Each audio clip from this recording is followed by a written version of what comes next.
আমরা নারীদেরকে যদি পিছিয়ে রাখি তাহলে দেশের অগ্রগতি সম্ভব না এবং নিজেদের সমস্যা নিজেরাই কিভাবে সমাধান করা যায় যেখানে রাষ্ট্র ফেল করেছে সেই উদ্যোগ তারা নিয়েছে। ৩ নম্বর যে গল্পটা বলবো এটা খুব রিসেন্ট, ভোলাতে আমাদের সামান্তা শারমিন আপার ভোলাতে আমরা যখন গেলাম তখন ৩টা মেয়ে আমাদের মিছিলে যুক্ত হয়েছিল। আগে কখনো মিছিলে যুক্ত হয় নাই, আমরা গিয়েছি তাই ওদের মনে হয়েছে যে এই পদযাত্রায় ওরা অংশ নেবে। সুমাইয়া, তাসফিয়া এবং মেঘলা। তো ওদেরকে আমি জিজ্ঞেস করলাম যে তো তোমরা কি রাজনীতি নিয়ে জানো, কতটুকু জানো?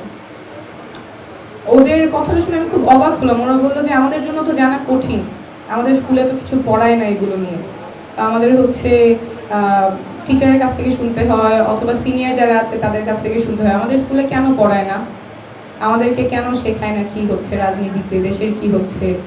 তো এই যে ছোট ছোট মেয়েরাও চিন্তা করছে যে দেশের কি হচ্ছে, ওদের অধিকারগুলো কিভাবে পাবে, দেশ কিভাবে চলে, রাষ্ট্র কিভাবে চলে, অধিকারগুলো হরণ হচ্ছে কিনা। এই যে নতুন একটা জোয়ার এসেছে, ছেলে মেয়ে সবার মধ্যেই আমরা দেখেছি, বাট বিশেষ করে যে মেয়েরা হয়তো আগে রাস্তায় নামেনি, আগে কথা বলার সুযোগ পায়নি, তারাও যে সামনে আসছে, এই ব্যাপারটা আমাদের লালন করতে হবে। ওরা যাতে রাজনীতিতে থাকতে পারে, দেশ নিয়ে ভাবতে পারে, রাজনীতি না করলে দেশ নিয়ে ভাবতে পারে, কথা বলতে পারে এবং সেই পরিবেশটা যাতে তৈরি হয় সেটা আমাদের অবশ্যই নিশ্চিত করতে হবে। নারীদেরকে যদি পিছিয়ে রাখি তাহলে দেশের অগ্রগতি সম্ভব না।